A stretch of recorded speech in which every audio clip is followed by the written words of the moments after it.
இதுதான் வந்து தங்கமயில் அவ்வளோ பெரிய ட்ராமா ஒன்று பண்ணாங்க. இப்போ அந்த ட்ராமா அப்படியே விட்டாங்க. அதுக்கு பதிலாக வந்து இன்றைக்கி ஒரு குட்டி ஃபில்லர் மாதிரி தான். கதிர் அண்ட் ராஜி இவங்க 2 பேரோட வாழ்க்கையில் உங்களுக்கு ஒரு ரொமான்ஸ் சீன் அப்படிங்கிற மாதிரி காமிக்க ஆரம்பிக்கிறாங்க.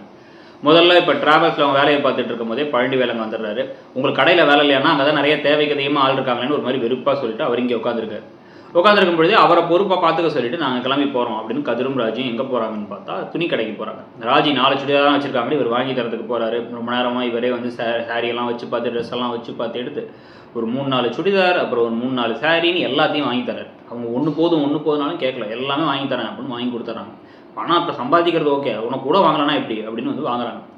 வாங்கினதுக்கு இடையில அடுத்து வந்து பார்த்தீங்க அப்படின்னா வந்து இவங்க வந்து ஒரு ரெஸ்டாரண்ட்டுக்கு போய் உட்காந்துடுறாங்க.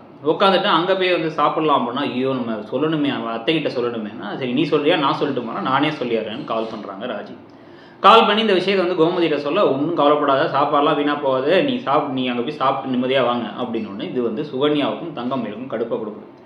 ஒரு பக்கம் சுகன்யா தங்கமயில் 2 பேருமே பை நேச்சர்லேயே வந்து கொஞ்சம் மோசமான ஆட்கள் தான் அப்படின்னு வச்சுக்கிட்டாலும் அவங்களுடைய பேக்ரவுண்டே வந்து சில சமயங்களில் பிரச்சனைக்குரியதாக இருந்தாலும் கூட இந்த வீட்டில் அவங்க 2 பேருடைய கணவர்கள் உண்மையிலே வந்து அடிமாட்டு வேலை உழைச்சி அவங்களுக்குன்னு சம்பளம் இல்லாமல் இருக்கிறது ஒரு தப்பான விஷயம் தான்.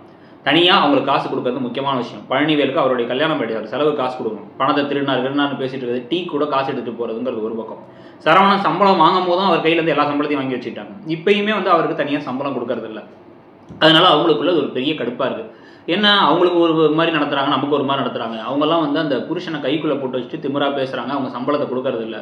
நம்ம புருஷனுக்கு மட்டும்தான் அந்த நிலைமையில் இருக்காங்க. இப்படி தான் நான் வந்து ஒரு தடவை தேட்டருக்கு போகும்போது பாப்கார்ன் வாங்கினேன், ரூம் விலை பார்க்காம ரூம் புக் பண்ணேங்கிறாங்க தங்கமயில். அதை எப்படி பார்க்காம புக் பண்ணுவேன் அப்படின்னு கரெக்டாக கேட்குறாங்க. பாம்பின் கால் பாம்பரியும் இந்த பக்கம் சுகன்யா வேறு திருன்னு முழிச்சுக்கிட்டு இருந்தாலும் நமக்கு ஒரு நியாயம் அவங்களுக்கு ஒரு நியாயம் இருந்தாலும் கடுப்பாக இருக்குது.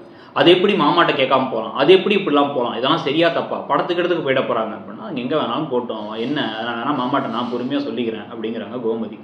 இது எல்லாமே வந்து இப்போ தங்கமயிலுக்கு ஒரு பெரிய கடுப்பையும் எரிச்சலையும் கொடுக்குது. இது கடையில் பைக்கில் வரும்பொழுதே வந்து நம்ம ஒரு ஐஸ்கிரீம் கடைக்கு போகலாமானா அதெல்லாம் இல்லை, வீட்டுக்கு போகிறோன்னு சொல்லிட்டு அப்படியே பார்த்தா ஐஸ்கிரீம் கடைக்கு கூப்பிட்டு போகிறாரு ராஜியை. கூப்பிட்டு போய் அவங்களை சாக்கோபார் வாங்கி கொடுத்து அப்படியே ரசித்து சிரிச்சுக்கிட்டு இருக்காங்க. அந்த ரொமான்ஸோட இன்னைக்கு எபிசோட் முடியுது. ஸோ இன்றைக்கி எபிசோடை பற்றி நீங்கள் என்ன நினச்சிங்க அப்படிங்கிறத சொல்லுங்கள். அப்படியே இந்த தங்கமயில் விவகாரத்தில் இன்னமும் ஒரு பெரிய ஒரு பூகம்பம் எப்போ வெடிக்கும்னு நினைக்கிறீங்கிறதையும் சொல்லுங்கள். தேங்க்யூ.